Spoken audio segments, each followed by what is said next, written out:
معمول جاری رکھنا تھا، عرضیوں کے جواب لکھنے، جو سمجھ میں آیا لکھتا رہا۔ شام کو یہ سارے جواب ضرورت مندوں کو پہنچائے۔ طریقہ وہی تھا جو نادر حسین نے ایجاد کیا تھا۔ پھر شمسا کی آواز ابھری، سائیں بابا ولی تیرے صدقے واری، بگڑی بن گئی میری تیری دعا سے، میرا گھر والا ٹھیک ہو گیا، تیرے خزانے وسیع ہیں ولی، تیرے ہاتھ بھرے ہوئے ہیں، ہم ہوس کے بندے ہیں، مانگنا ہمارا کام ہے، دینا تیرا، گھر بچھڑ گیا ہے میرا، ماں باپ بھائی سب ہیں ولی، دل تڑپتا ہے ان کے لیے، بگڑی بنا دے سائیں، ایک بار ملا دیں سب کو، ایک بار صورت دکھا دیں تیرے واری ولی، تیرے صدقے سائیں۔ میں نے آنکھیں بند کر لیں، میں شمسا کا قرب محسوس کر رہا تھا، اس کے دل کی چیخیں سن رہا تھا میں۔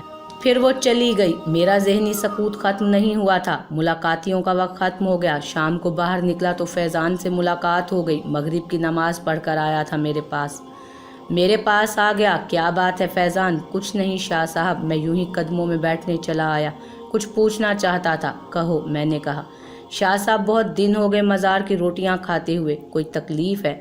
ہاں بتاؤ شاہ صاحب، مجھے یہاں غیرت کا درس ملا ہے، یہاں میری کھوئی ہوئی انسانیت مجھے واپس ملی ہے۔ شاہ صاحب کچھ کرنا چاہتا ہوں، محنت مزدوری کر کے اپنے بچوں کا پیٹ بھرنا چاہتا ہوں، ہاتھ پاؤں باندھ کر نہیں بیٹھنا چاہتا۔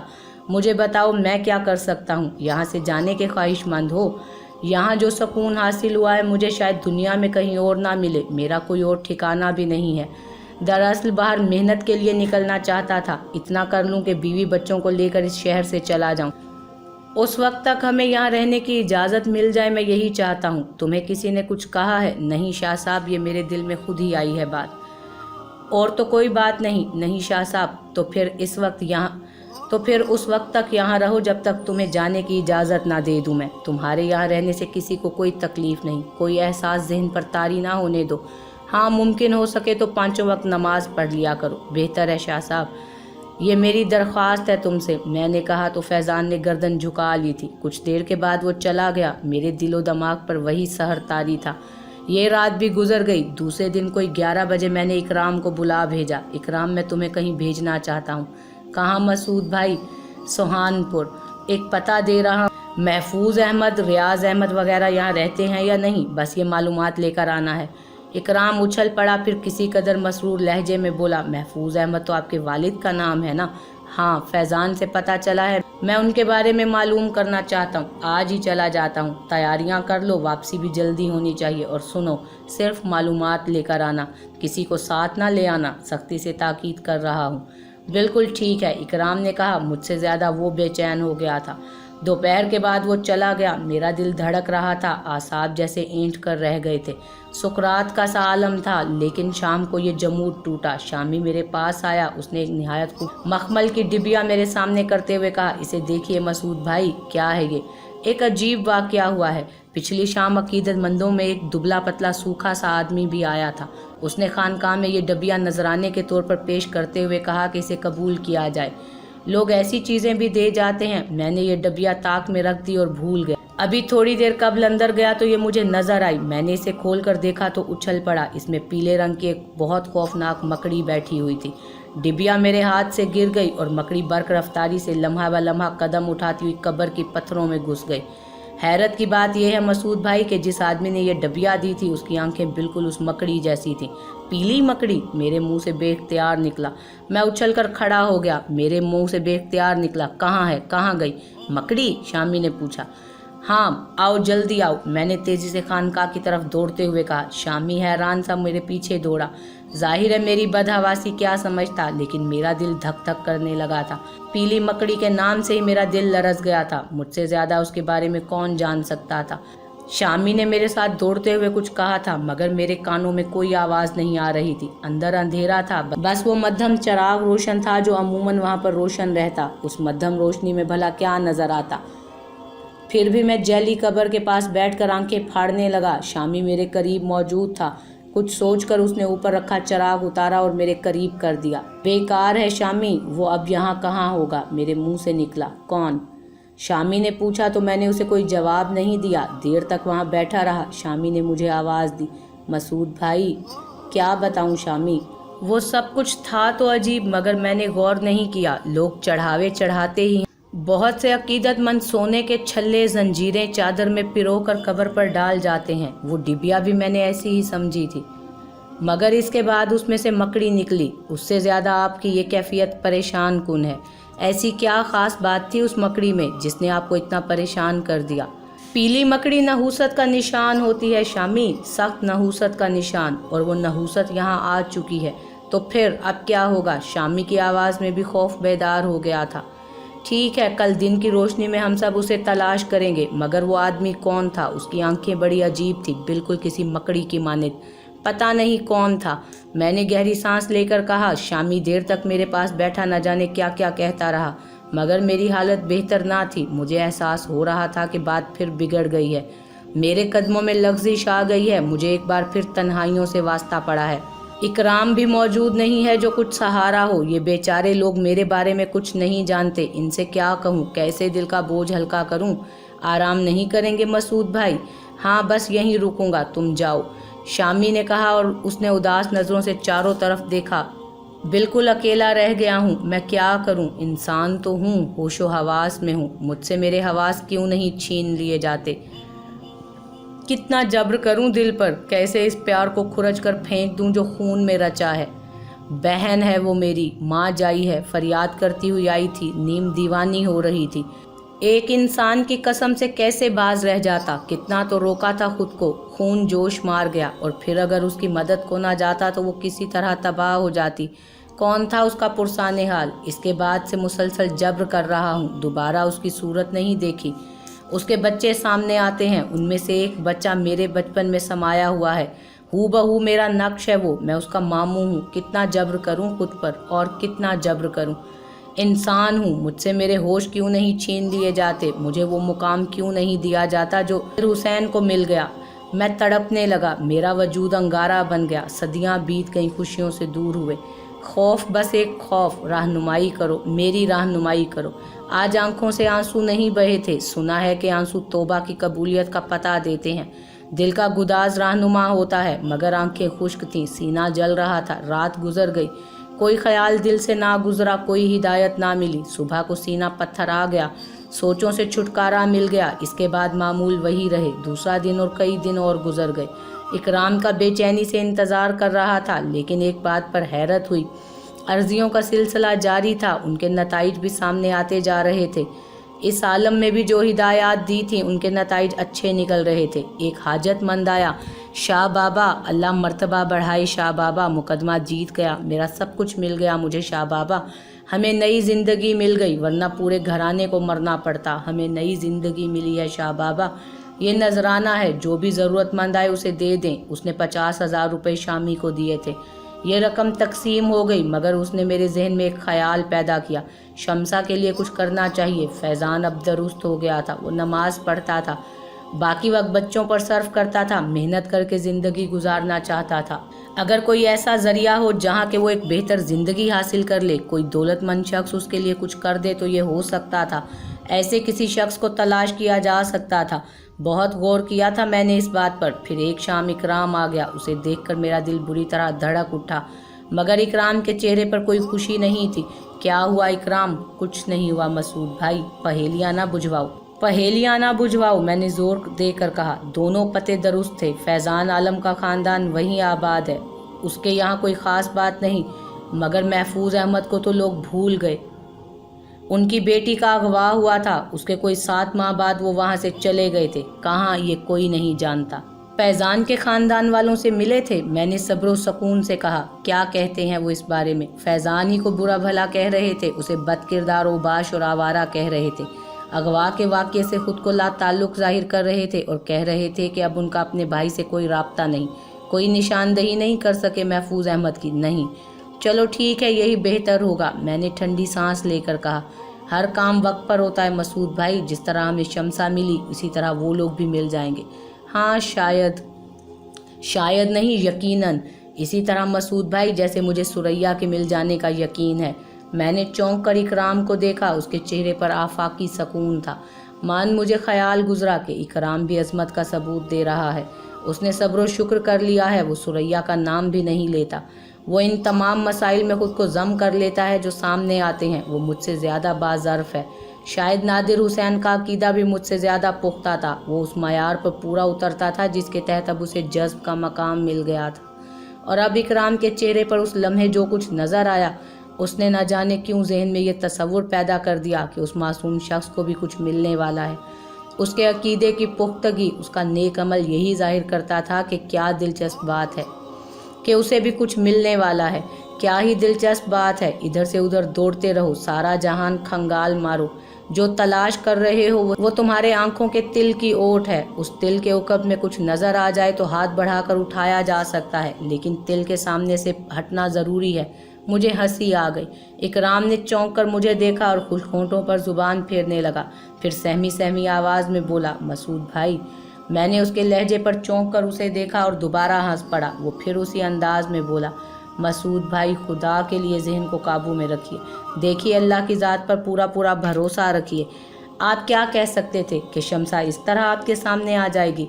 ना सिर्फ आपके सामने आ जाएगी बल्कि आप सही वक्त पर उसका हाथ पकड़ेंगे, उसे सहारा देंगे। कहाँ थी वो? कुछ मालूम था आपको? ये तो अम्मी और अब्बू भी नहीं जानते थे कि वो कहाँ है, लेकिन अल्लाह ने ज़रिया बनाया। अब कम अज़ कम वो आपके सामने तो है। तो आप इस बात से क्यों मायूस हैं? अम्मी और अब्बू महमूद या रियाज मामू आपको ज़रूर मिलेंगे। आप यकीन रखें, अपने आप को पूरी तरह काबू में रखिए। नहीं मेरे दोस्त, नहीं मेरे भाई, क्या इस हंसी को तू मेरी ज़हनी खराबी समझ रहा है? नहीं इकराम, ऐसा नहीं है। बस कुछ ख्यालात जहन में आए थे कि हंसी निकल गई। मुझे तो डरा ही दिया था आपने। दरअसल मैं खुद भी सहमा हुआ वापस आया था। सोच रहा था कि न जाने इस इंकशाफ से आपके दिल पर क्या बीतेगी, लेकिन अभी भी यही कहूँगा कि अल्लाह के हुक्म का इंतज़ार कीजिए। सब कुछ मामूल के मुताबिक होता है, वक्त से पहले कुछ नहीं होता। मैं जानता हूँ इकराम, तुम ठीक कहते हो। मैं तो तवील अरसे से सब्र कर रहा हूँ और अब भी सब्र ही करता रहूँगा। देख लो, शमसा के सामने आज तक नहीं गया। वो पर्दे में रहती है। किस तरह दिल नहीं तड़पता उसके लिए, लेकिन जाऊँगा नहीं उसके सामने। बेकार है। मिलेंगे तो सभी मिलेंगे, वरना क्या फ़ायदा। गम की कुछ और तहरीरें रकम हो जाएंगी, सीना फट जाएगा उससे मिलकर। जब वो सबके बारे में पूछेगी, मेरे बारे में पूछेगी। हिम्मत नहीं कर पाता इकराम, यकीन करो, हिम्मत नहीं कर पाता। इकराम ने गर्दन झुका ली। उसकी आंखों में आंसू आ गए। बहुत देर तक वो गम में डूबा बैठा रहा। फिर उसने कहा, इसीलिए तो आपसे ज़िद भी नहीं करता। हालांकि एक बहन को अगर ये पता चल जाए कि बिछड़ा हुआ भाई सामने है तो कम से कम एक सहारा तो उसे हासिल हो जाएगा। नहीं इकराम, मैं अपनी तकदीर के दरवाजे खुद नहीं खोलना चाहता। बकौल तुम्हारे, जब ये दरवाजे खुद ब खुद खुले तब मैं उनकी दूसरी जानिब झांकूंगा, वरना नहीं। ना सही। इकराम फिर खामोश हो गया। बहुत देर तक ये खामोशी तारी रही। अब इकराम को तकरीबन सारी ही बातें मालूम हो चुकी थीं। चुनाचे मौजू बदलने के लिए मैंने उससे कहा, एक और दिलचस्प सूरत हाल सामने आई है इकराम। क्या भैया, भूरिया चरण यहाँ दाखिल हो गया? क्या? इकराम दहशत से उछल पड़ा। हाँ, मगर कैसे? आपको कैसे पता चला मसूद भाई? उसने सवाल किया और मैंने उसे शामी की सारी कहानी सुना दी। उसके बदन पर लर्जा तारी हो गया। उसने कहा, और ये जगह ऐसी है कि इसका रास्ता नहीं रुक सकता। मेरा मतलब है ये एक जेली खानकाह है और यहाँ पर एक जादूगर आ सकता है। कोई रूहानी तस्वुर तो वाबस्ता है नहीं इससे, ये बात हम जानते हैं मसूद भाई, मगर अब क्या किया जाए। वो कमबख्त इस जगह आ गया है, हमारे रास्ते ज़रूर काटेगा। सामना तो हो उस कमबख्त से। अब तो वो सामने टिकता ही नहीं है इकराम। बहरहाल मैंने बतौर तस्करा तुमसे कह दिया है, तुम भी ज़रा होशियार रहना। तुम्हारी तरफ से परेशान था, वापस आ गए, जी खुश हो गया और इत्मीनान भी। मगर मुझे कोई खुशी नहीं है मसूद भाई। खैर छोड़िए इन बातों को। शमसा बहन से मिल लूँ? बच्चे तो ठीक है ना? हाँ बिल्कुल, मगर ज़रा बराबर भी तस्करा मत करना किसी बात का, क्या समझे। कुछ देर के बाद इकराम मेरे पास से चला गया और मैं आंखें बंद करके सोचों में गुम हो गया। वक्त गुजरता रहा। बस इस बात पर हैरत थी कि अब अर्जियों के जवाब के लिए मुराकबा करता था तो कोई जवाब नहीं मिलता था, कोई रहनुमाई नहीं होती थी, कोई ऐसी निशानदही नहीं की जाती थी जिसके तहत मैं उन अर्जियों के जवाब लिखूं, जबकि इससे पहले ऐसा होता था और मुझे बड़ी आसानी हो जाती थी। लेकिन अब सच्ची बात यह है कि ज़हनी इख्तरा से काम ले रहा था। अर्जियां लिखी जाती थीं, उनके जो जवाब समझ में आए दे देता था। टालने वाली बात होती थी, लेकिन हैरानी की बात यह थी कि मयार अब भी वही चल रहा था। हाजतमंद जब आते थे तो उनके हाथों में कुछ ना होता और चेहरों पर खुशी के आसार। एक भी ऐसा नहीं था जिसने कहा हो कि کہ उसकी मुराद पूरी नहीं हुई, बल्कि अब तो रश बढ़ता ही जा रहा था। दूर दराज के लोग आने लगे थे और खानकाह के मामलात बेहतर अंदाज में चल रहे थे। फैज़ान को चूंकि मैंने मना कर दिया था कि अभी वो कहीं आने जाने की बात ना करे, खामोशी से वक्त गुजारता रहे, शर्मिंदा शर्मिंदा सा ज़रूर नज़र आता था, लेकिन इसके बाद उसने ये सब कुछ नहीं किया था। बेचारा निहायत अकीदत के साथ फातिहा ख़्वानी वगैरह भी करता था और इबादत गुजारी भी। अब किसी को क्या बताया जाता कि उस खानकाह की कहानी क्या है। भोरिया चरण का शुबा बेशक हुआ था, लेकिन खासा वक्त गुजर जाने के बावजूद कोई ऐसा अमल नहीं हुआ था जो तरद्दुद का शिकार कर दे। अलबत्ता दिल को इस बात का यकीन था कि कुछ हुआ ज़रूर है। भोरिया चरण पर एतमाद नहीं किया जा सकता था। उसने कोई ना कोई चक्कर चलाया होगा और न जाने उसके क्या नताइज सामने आए। क्या कहा जा सकता है, फैसला करना नामुमकिन ही था।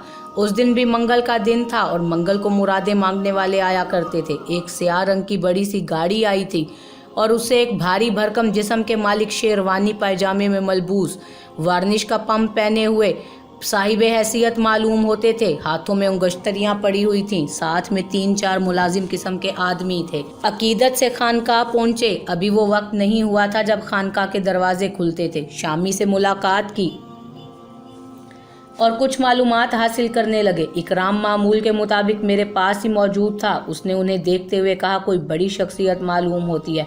हाँ, वैसे मसूद भाई, इंसान को ज़िंदगी में कोई ना कोई सहारा दरकार होता है। वो जो दौलत में खेलकर बहुत से एहसासात से बेनियाज हो जाते हैं, किसी न किसी लम्हे रूहानियत का सहारा ज़रूर लेते हैं। मैंने इकराम की बात का कोई जवाब नहीं दिया था। फिर अर्जियों का सिलसिला शुरू हो गया। हम दोनों अपने काम में मसरूफ़ हो गए। मुख्तलिफ लोग बातें करते रहे, यहाँ तक कि एक आवाज़ फिर सुनाई दी, मैं एक गुनाहगार इंसान हूँ। ये नहीं जानता बाबा साहब कि ऐसी जगहों का तरीक़ाकार क्या होता है, लेकिन बस एक मुश्किल है मेरी, बहुत बड़ी मुश्किल है, उसे हल कर दीजिए। परेशान हूँ। नाम है मेरा इज़्ज़त बेग और धामपुर नगीना में रहता हूँ। कारोबार बहुत अच्छा चल रहा है मेरा, दौलत की रेल पेल है, मगर वो हवेली जिसमें मैं रहता हूँ आसेब ज़दा है। हवेली के आसेब मुझे बहुत परेशान रखते हैं। बीवी और बच्चे ज़िंदगी से आजिज़ हैं। कई बार हवेली छोड़ कर मुख्तलिफ जगहों पर जाकर रहा, लेकिन जब कहीं और जाता हूँ तो घर का घर बुरी तरह बीमार हो जाता है और मुझे वापस उसी हवेली में आना पड़ता है। कुछ इसी किस्म के वाक़यात पेश आते हैं कि मेरी बीवी मुझे वापस उस हवेली में लाने पर मजबूर हो जाती है। यहाँ आकर परेशानियाँ तो बेशक होती हैं, मगर बीमारियाँ दूर हो जाती हैं। मैं अजीब मुसीबत में गिरफ्तार हूँ। कुछ दिन पहले एक और बाबा साहब ने निशानदही की थी कि मेरी हवेली आसेब ज़दा है और मुझे उसके लिए इंतज़ाम करना चाहिए। बाबा साहब, मैं जो कुछ कह रहा हूँ मुझे नहीं मालूम कि इसे कौन सुन रहा है, लेकिन अगर मेरी मदद हो सकती है तो आप मेरी मदद कीजिए। मेरा काम बन गया, मुझे सुकून मिल गया, तो मैं इस खानकाह को सोने का बना दूंगा ताकि जब अकीदतमंद आएँ तो उन्हें कोई परेशानी ना हो। मेरी मदद कीजिए बाबा साहब, जिस तरह भी हो सके मेरी मदद कीजिए। मैं बहुत दूर से आया हूँ, आपके कदमों में ही रहूँगा जब तक मुझे कोई इशारा ना मिल जाए। मैंने उसका नाम लिख लिया। यूं ही दिल में ख्याल आया कि ये वही शख्स हो सकता है जिसे हमने स्याह रंग की बड़ी गाड़ी से नीचे उतरते देखा था, मगर साथ ही एक और तस्वुर भी जहन में उभर आया और मैं उस पर गौर करने लगा था। अगर ये शख्स इतना दौलतमंद है और अगर इसका काम हो जाए तो इस जेली खानकाह को पुख्ता करवाने से भला किसी को क्या फ़ायदा हासिल होगा। अगर इसके ज़रिए शम्सा और फैज़ान आलम को कोई फ़ायदा हासिल हो जाए, अगर उन लोगों की ज़िंदगी में कोई तब्दीली आ जाए तो क्या ये बेहतर नहीं रहेगा उससे। बस ये ख्याल दिल में पुख्ता हो गया। ये अंदाज़ा हो गया कि वो शख्स जुमेरात तक यहीं क़याम करेगा। लोगों ने उसे तफसीलात बता दी होंगी, चुनाचे वक्त बाकी है, उससे मुलाकात करके मामलात तय किए जा सकते हैं। यह एहसास मैंने अभी अपने दिल में ही रखा था। अर्जियाँ निमट गईं, काम ख़त्म हो गया। मैं और इकराम बाहर निकल आए। इकराम ने कहा, शम्सा तुमसे मिलना चाहती है। मैं ठिठक गया। क्यों? कोई वजह नहीं, खुश है, मुतमईन है। कह रही थी कि दूसरे भैया कभी नहीं आए, उनसे मिलने को जी चाहता है। तुमने क्या कहा? मेरे बजाय फैज़ान बोल पड़ा। क्या? उसने कहा, वो दरवेश मनश हैं, यादें अल्लाह में खोए रहते हैं, उन्हें परेशान करना मुनासिब नहीं है। फिर खामोश हो गई। यही बेहतर है। कब तक? इकराम ने पूछा और मैं चौंक कर उसे देखने लगा। क्या कर सकते हैं? कुछ तो करना होगा। ये झूठ का घर है, कब क्या हो जाए कुछ नहीं कहा जा सकता। कुछ भी तो हो सकता है। उसे हमेशा यहाँ रखा जा सकता है क्या? क्या ये रहने की जगह है? बच्चे हैं उसके, उनका मुस्तकबिल है। इस तरह खानका की रोटियां तोड़कर फैज़ान भी निकम्मा हो जाएगा। अभी लोहा गर्म है, सही चोट लग जाए तो सही शक्ल इख्तियार कर सकता है। जितनी देर होगी उतने ही नुकसान का अंदेशा। सोचना पड़ेगा। मैंने सोचा है क्या, पहले तुम उससे मिल लो, एक खुशी तो हासिल हो उसे। न जाने कब से खुशियों से महरूम है, इसके बाद कोई बेहतर हल निकल आएगा। इसके बाद ये कभी ना कहना, समझे इकराम? मैंने सर्द लहजे में कहा और इकराम मुझे देखने लगा। फिर गहरी सांस लेकर बोला, ठीक है। मुझे उसके लहजे में नरमी महसूस नहीं हुई थी, कुछ अजीब सा लहजा था। दूर से मैंने स्याह गाड़ी वाले साहब को देखा, मुलाजमों के साथ बैठे खाना खा रहे थे। वो इज्जत बेग हैं शायद। आओ, मैंने कहा और इकराम खामोशी से मेरे साथ चल पड़ा। खानका की गहराइयों में उन्होंने डेरे लगाए हुए थे। गाड़ी भी करीब ही खड़ी थी, हर तरह का इंतजाम करके आए थे। हमें देखकर उठ खड़े हुए। हुजूर, अगर हमारे दस्तरखान को रौनक बख्शें तो नवाजिश होगी। शुक्रिया, खाना खा चुके हैं, बल्कि अब अफसोस हो रहा है कि जल्दी आ गए। आप बराए करम खाना खाइए। यकीन कीजिए खाना खा चुका हूँ, मैं इन लोगों का साथ निभा रहा था। आप तशरीफ़ रखिए, दरवेशों की छत तकदीर वालों को नसीब होती है। हम बैठ गए। आपका इसमें शरीफ? मैंने पूछा। खाकसार को इज्जत बेग कहते हैं। कितने अरसे से आप इस मुश्किल का शिकार हैं? जी। मिर्ज़ा साहब चौंक पड़े और अब वो मुझे घूर रहे थे। इकराम के अंदाज में एक लम्हे के लिए बेचैनी पैदा हुई, फिर उसने खुद को संभाल लिया। यकीनन वो मेरे इस सवाल पर हैरान हुआ था, क्योंकि यह खिलाफ दस्तूर बल्कि एक तरह से ख़तरनाक था। मिर्ज़ा साहब बोले, कोई 7-8 माह हो गए। उन्होंने कोई नुकसान पहुंचाया आपको? मैंने सवाल किया। सारे नौकर खाना ख़त्म करके हमारी तरफ मुतवज्जो हो गए थे। मिर्ज़ा साहब के मुंह से कुछ न निकल सका। मैंने फिर पूछा, मेरा मतलब है आपको उन लोगों की मौजूदगी का एहसास किस तरह हुआ? क्या उन्होंने आपके अहले खाना को कोई तकलीफ़ पहुंचाई, जबकि आप उनकी वजह से हवेली छोड़कर कहीं और मुंतकिल हो गए और वहाँ बीमारियों का शिकार हो गए, और फिर हवेली पहुँचे तो बीमारियाँ ख़त्म हो गई, लेकिन इसके बावजूद आप उनसे खौफज़दा हैं। इस खौफ की वजह जानना चाहता हूँ। अचानक ही मिर्ज़ा बेग अपनी जगह से उठे। उन्होंने मेरे पाँव पकड़ लिए। समझ गया हजूर, समझ गया। मुझे मेरा गोहर मकसूद मिल गया हजूर, मेरी मदद कीजिए।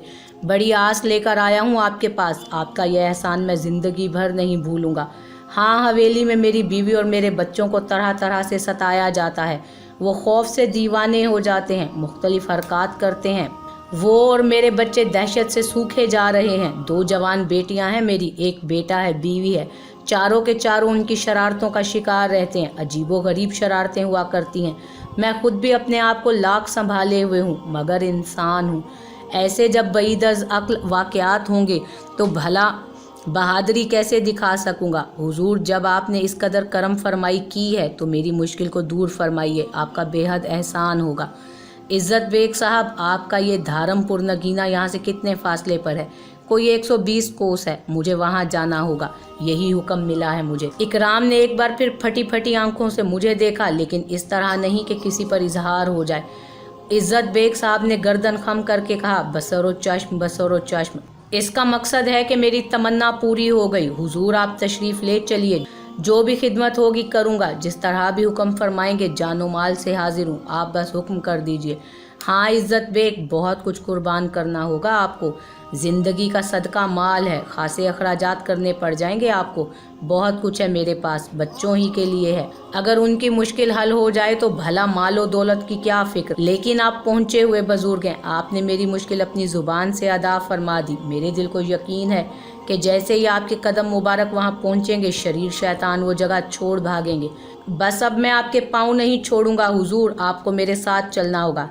आज तवक्कुफ़ फरमाइए, कल हम आपके साथ रवाना हो जाएंगे। आप मुतमईन रहें, हर तरह के आसेबों को वो जगह छोड़नी पड़ेगी। मुझे तो गोया नई ज़िंदगी अता फरमा रहे हैं आप। जैसा सुना था वैसे ही बाबा इस अजीम जगह को हुजूर। अब तो बेताब हूँ कि आप कब मेरे साथ तशरीफ़ ले चलें। वैसे हुजूर का इसमें गरामी मालूम हो सकता है? मसूद है मेरा नाम। मैं समझता हूँ मेरे लिए साथ मसूद है कि मुझे इस तरह आपकी कदम बोसी हासिल हुई। कब तशरीफ़ ले चलेंगे, वक्त बता दीजिए। आज तो यहीं क़याम फरमाइए। जैसा कि मैंने कहा, कल दिन को 10 बजे हम रवाना होंगे। आपके पास इंतज़ाम तो है? ये सब मेरे दोस्त अहबाब हैं। ये साहब गाड़ी चलाते हैं, ये दूसरी ज़रूरतें पूरी करते हैं। आप इत्मीनान फरमाइएगा, सफ़र में आपको कोई दिक्कत नहीं होगी। ठीक है, अब इजाज़त दीजिए। मैं उठ खड़ा हुआ। हुजूर, अगर कुछ نہیں عزت بیگ صاحب، اس وقت کوئی حاجت نہیں، آپ آرام کیجیے۔ میں واپسی کے لیے پلٹا، اکرام بیگ بھی میرے ساتھ ساتھ چل پڑا، لیکن اس کی بے چینی انتہا کو پہنچی ہوئی تھی۔ اوپر پہنچتے ہی اس نے کہا، تو آپ ساتھ جا رہے ہیں مسعود بھائی؟ مگر آپ نے اچانک ہی یہ فیصلہ کیسے کر لیا؟ جانا ہے اکرام مجھے اس کے ساتھ۔ ابھی تم نے شمسا کے بارے میں مجھ سے بہت سی باتیں کی ہیں، اس سے ملوں گا اکرام تو دل کے زخم تازہ ہو جائیں گے، کلیجہ پھٹ جائے گا، اور اس کے بعد سارے کام ادھورے رہ جائیں گے۔ وہ بہن ہے میری، انسان ہوں، خود پر قابو نہیں پا سکوں گا۔ بھلا میں اس کے آنسو دیکھ کر کیسے یہ بات برداشت کر سکتا ہوں کہ ماں باپ کی تلاش کی بجائے کوئی اور کام کروں؟ تم خود سوچو اکرام، کیا ہوگا؟ سارے راستے بند ہو جائیں گے۔ کیا اس سے بہتر یہ نہیں کہ میں اس کے لیے آسائشیں حاصل کرنے کی کوشش کروں؟ میں نے اپنے آپ کو ختم کر لیا ہے اکرام، بہت نقصان کر لیا ہے میں نے اپنا۔ اس کے نتیجے میں میری بہن کو ایک بہتر زندگی تو مل جائے۔ تم نے دیکھا میں نے اس سے خرچ کی بات کی ہے، یہ میں اپنی بہن کے لیے حاصل کرنا چاہتا ہوں۔ صرف محبتیں ضرورتیں پوری نہیں کر سکتی، کچھ نہ کچھ عملی طور پر بھی کرنا ہوگا۔ اکرام نے حیرت سے میری صورت دیکھتے ہوئے کہا، اس کا مطلب ہے مسعود بھائی کہ آپ عزت بیگ کا کام کر کے جو کچھ حاصل کریں گے وہ شمسا کے لیے ہوگا؟ ہاں، میں نے ایک ٹھنڈی سانس لے کر کہا، دل میں ایک اداس سی کیفیت پیدا ہو گئی تھی۔ میں جو کچھ کر رہا تھا اس کے نتائج مجھے معلوم تھے۔ یہ بھی دیکھنا تھا کہ عزت بیگ کے گھر میں جو شیطانی قوتیں رہائش پذیر ہیں ان کے خلاف کوئی مؤثر عمل کر بھی سکوں گا یا نہیں۔ پہلے کی بات اور تھی، رہنمائی ہوتی تھی اور اقدامات کیے جاتے تھے، لیکن اب تنہا بھگت رہا تھا، سب کچھ سمجھ نہیں سکتا تھا کہ میری پہنچ کہاں تک ہو سکتی ہے۔ اکرام نے البتہ مطمئن لہجے میں کہا، آپ یقین کیجئے، آپ نے میرے دل میں بغاوت پیدا کر دی تھی مسعود بھائی۔ میں سوچنے لگا تھا کہ شاید میں آئندہ آپ کا ساتھ نہ دے سکوں۔ شمسا بہن کو میری ضرورت ہے، آپ نے مجھے مشکل سے نکال لیا، اب میں بے حد پرسکون ہوں۔ آپ تنہا ہی جائیں گے یا مجھے بھی ساتھ چلنا ہوگا؟ نہیں، بھلا تمہارا ساتھ کس طرح ممکن ہے؟ یہاں شمسا، فیضان اور بچے تنہا رہ جائیں گے۔ ہاں، ایک بات میں تم سے کہہ دیتا ہوں اکرام، وہ یہ کہ ان سب کا پورا خیال رکھنا۔ ہو سکتا ہے مجھے کچھ زیادہ وقت لگ جائے، لیکن اگر ایسا نہ ہو کہ میری غیر موجودگی میں لوگوں کو کوئی نقصان پہنچے۔ ایک بات اور تمہیں ذہن نشیں کروانا چاہتا ہوں، بھوریا چرن کے یہاں آثار ملے ہیں، لیکن اتنے عرصے میں نہ تو اس نے کچھ کیا اور نہ ہی کہیں دوبارہ کسی مکڑی کا وجود ظاہر ہوا۔ میں یہ سمجھتا ہوں کہ یہ خانقاہ جیلی ہے، اس لیے بھوریا چرن جیسی ناپاک روحیں یہاں آ سکتی ہیں۔ تمہیں اس کی طرف سے بھی محتاط رہنا ہوگا۔